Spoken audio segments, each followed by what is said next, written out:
Hey everyone, welcome back to another video. In this video, we are going to discuss the importance of your YouTube video description, and we are going to discuss how to write YouTube video description. So let's start this video. We all know how to upload video in YouTube. In the last video, we talked about title. Now we are talking about the video description. So YouTube video description actually the main part of your video where people can learn what type of video is this.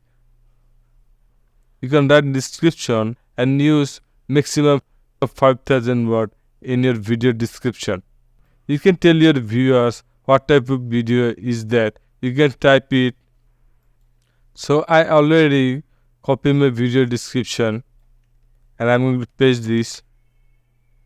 So you can see my video description. You can also use to generate this description with AI. This is our vidIQ extension.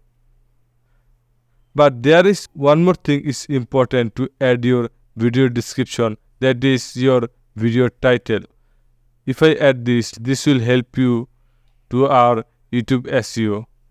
And you can also add your channel link in your video description.